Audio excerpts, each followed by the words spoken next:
Folks. My name is Dr. Joseph Tatey. I'm coming to you on behalf of the Cultural Experience for Spring 25. I come from the Department of Philosophy and Theology, and I like to start every meeting that I have with students, virtual or real, with something that is traditional to the culture of St. Mary's in particular, which is the Lasallian Catholic tradition. So I just invite at the beginning of every meeting that we have that we remember that we are in the holy presence of God. And then we ask that St. John Baptiste de La Salle, and if people were in the room, they would say, pray for us and live Jesus in our hearts forever.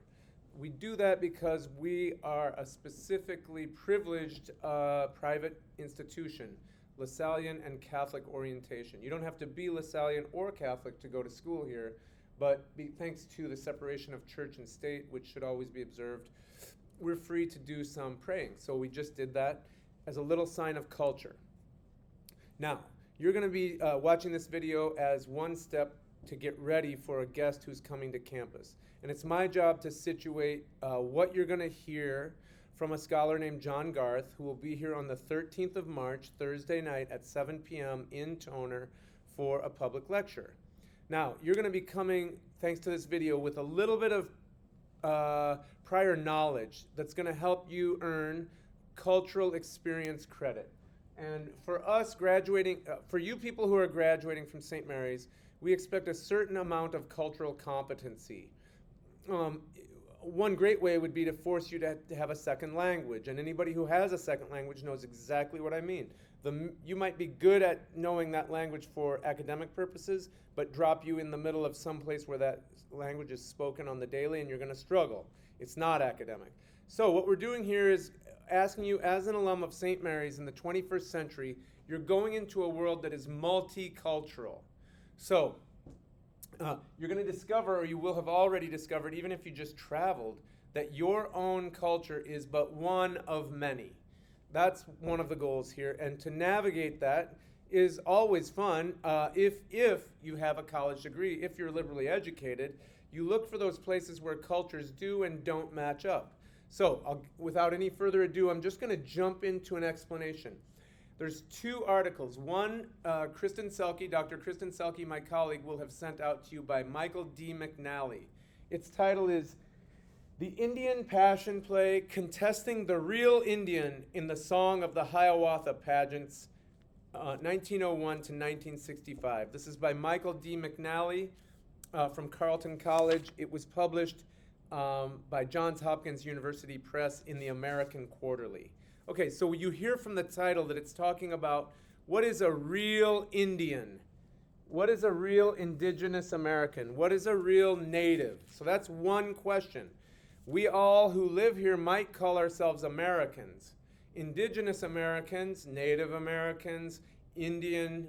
What's a real Indian is a long and contested question in the United States. And I forwarded one academic paper by Michael D. McNally talking about that.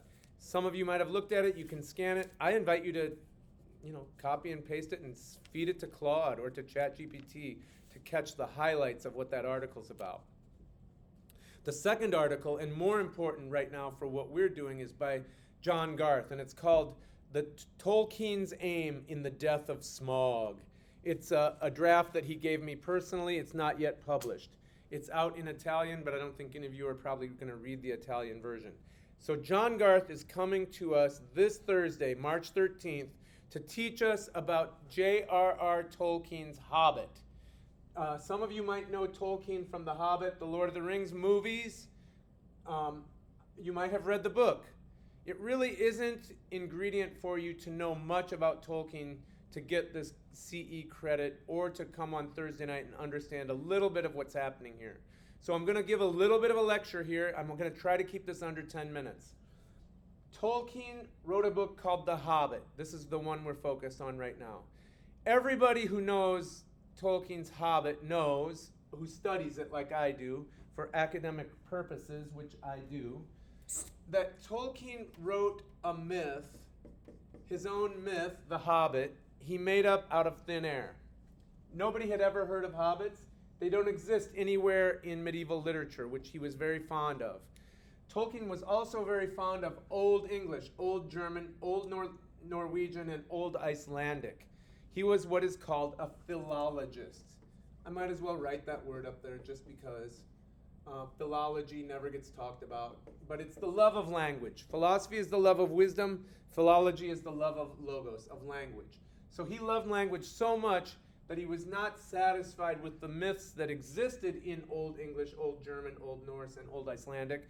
So he started making his own. He tried up his own. He made up his own culture and characters. They're called the Hobbits. Anybody who knows anything about the Hobbits, they're half the human size. They're about 3 feet tall, and they live on a mystical land called Middle-earth. Okay, so everybody who knows what Tolkien is up to in his works, The Hobbit and The Lord of the Rings, knows that he's playing his hand at writing his own myths. And he had the great good fortune to create his own culture from scratch for these hobbits. Okay, that's great. The motif, and if you haven't seen The Hobbit or you don't know, spoiler alert, I don't care about spoiling things for people. The whole storyline is that a small little hobbit from a place called the Shire has to go out and try to kill a monster. In this case, it's a dragon. Okay? So we have a main character from a culture that's foreign to us going out to try to achieve something amazing, which is to kill a dragon, or at least to steal. He either has to steal the dragon's hoard. Dragons famously sit on jewels and gold and protect it. His job is to go out and either steal the gold or kill the dragon. Now, as the Hobbit proceeds, anybody who's read it will forgive me for reviewing this, and if you haven't read it, this is the basic flow. The Hobbit is sitting comfortably at home. A wizard named Gandalf shows up at his door, invites a bunch of dwarves. So the wizards are one race. Dwarves are a second race. So 2 racially distinct groups show up at the Hobbit's house and invite him to an adventure. They go on this adventure to kill the dragon or to steal the dragon's hoard. And in order to do that, in the course of their adventure, this hobbit, that wizard, and these dwarves encounter birds, humans, elves, spiders, goblins, hobgoblins, orcs, trolls, ravens, thrushes, eagles, wargs, which are like wolves. They experience all of those creatures who all have different cultures. So it's a multicultural book. Tolkien was writing at the beginning of the 21st century. At the end of the 20th century. But it pushes into what we care about as our multicultural lives unfold. Your culture is one of those represented, the human side. But you don't know anything about hobbit culture, wizard culture, dwarf culture, bird culture, elf culture, spider culture, wolf culture, on and on. Tolkien wrote his book showing that for this little hobbit to achieve his outcome, namely killing a dragon, he had to interact with a bunch of different races. So it was a multiracial, multicultural experience when you read that book. You probably haven't thought of it that way if you've read that book or seen those movies. But it is doing that work. It's showing how collaboration among races is necessary to defeat a monster. And everybody on the philology side, when they read The Hobbit, they can see that Tolkien is expressly stealing, borrowing all kinds of names, all kinds of characters from Old English, Old Germanic, Old Norse, and Old Icelandic sources. I have one right here. I'm reading it right now. It's the legend of Sigurd and Gudrun. It's a old Icelandic story, and there's tons of stuff that he's stolen from that, and he created it in his new myth. So he took old material and pushed it into service for his new story. Everybody knows that. Now, what is not known, John Garth, when he comes to our place on the 13th of March, 2025, next week, next Thursday, he is going to make an argument that has only been published in an article online and in a publication in Italy. It's the first time it'll be delivered. And what he's going to tell us is that 2 key features of Tolkien's Hobbit do not owe to Old English, Old Germanic, Old Norse, and Old Icelandic sources. Instead, Tolkien borrowed explicitly from American and indigenous sources. So, that's interesting. Many scholars know all about this Old English, Old German, Old Norse, Old Icelandic stuff, and that Tolkien, when he was making his new myths, was drawing and borrowing on those, especially when the Hobbit goes to kill the dragon. Garth, by paying close attention to the cultural exchange going on, suddenly realized as Bilbo Baggins, the Hobbit, arrives to kill the dragon, not only does he have to work with wizards, dwarves, elves, and humans, but in particular, he has to collaborate interspecies with birds and with an archer. Just a quick aside.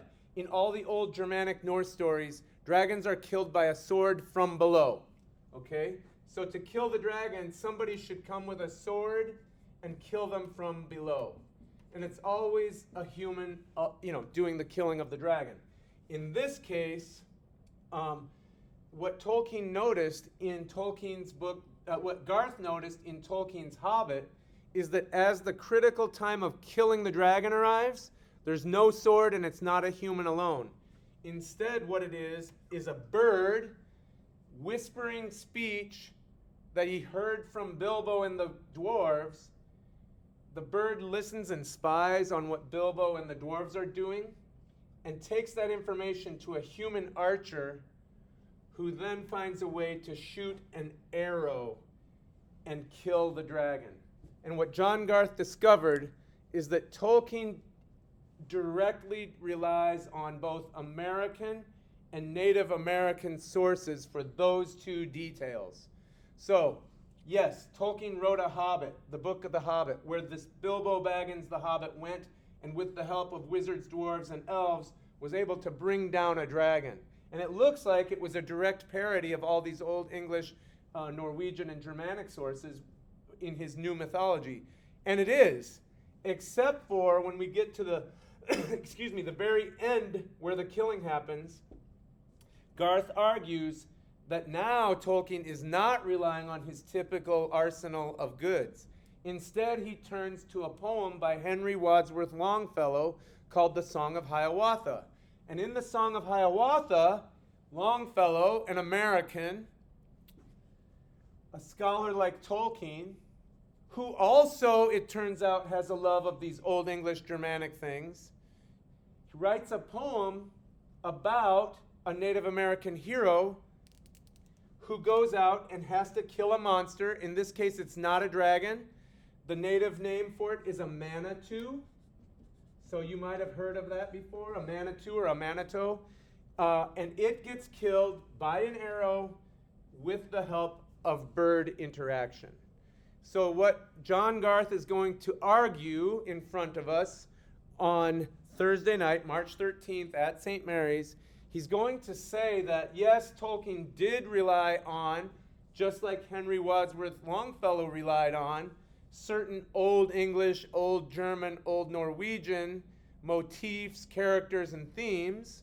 One culture, let's say, Western British American culture, looks back to that. But Tolkien,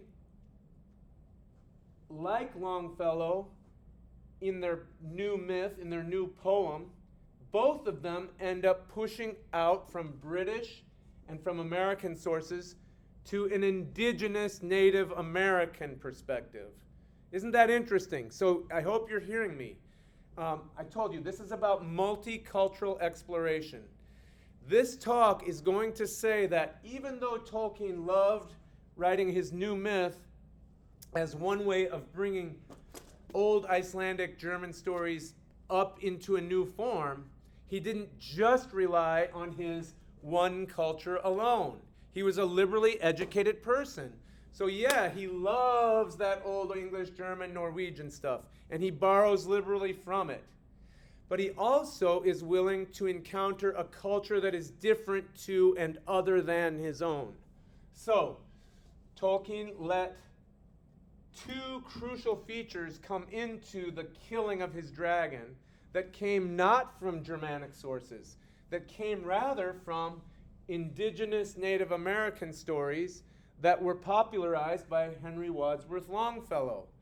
So it's so interesting. Longfellow and Tolkien, as scholars, as making up new myths, new poetry, leaned heavily on Old Germanic, Norse, and Icelandic to do that, but not just that. Both of them explicitly incorporated native, indigenous, American elements into their very stories. So I suggested to Kristen Selke, Dr. Kristen Selke, that this talk, even if you don't know anything about Tolkien, could be a decent opportunity for you to come to understand how a great author like Tolkien absolutely drew on his old Germanic, Norwegian sources as one, that was his own culture, let's say. And yet, even as he's writing this new mythology, he's able to interestingly implicate a tradition that is absolutely foreign to and other than his own. So in this way, Tolkien is a decent model for us, alums, soon-to-be alums of St. Mary's, who are going to go out into a multicultural world. We're going to encounter people who seem like wizards, who seem like dwarves, who seem like elves, spiders, goblins, hobgoblins, orcs, trolls.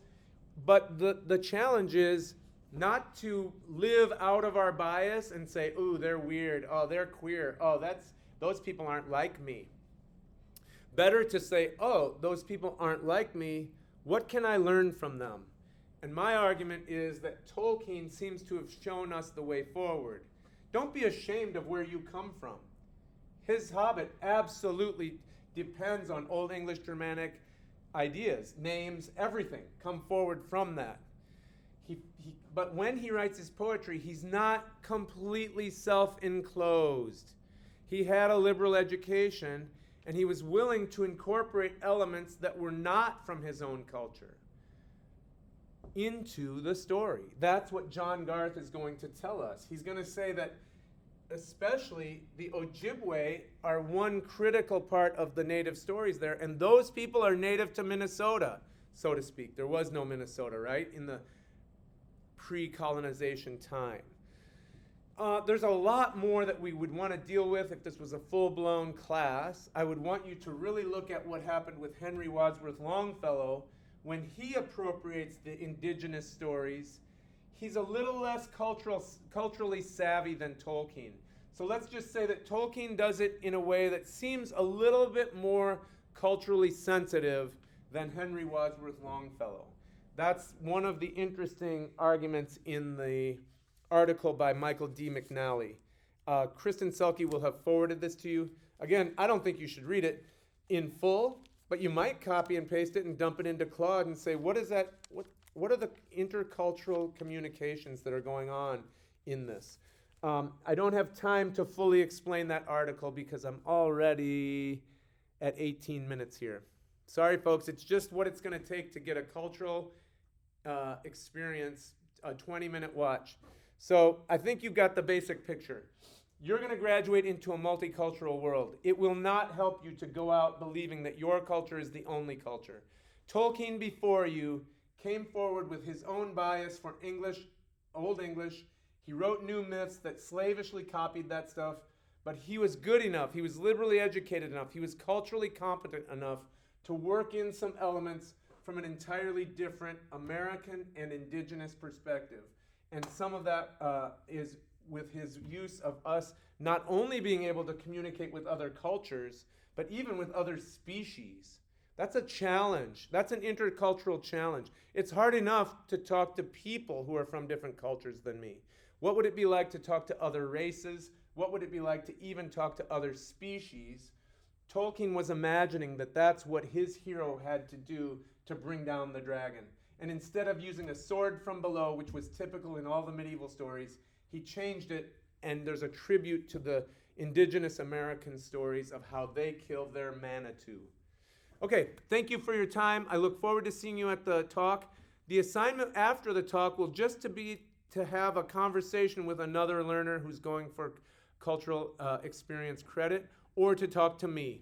We'll work that out on a case-by-case basis after the fact. Thank you and good luck. I hope you enjoy the talk and meeting John Garth.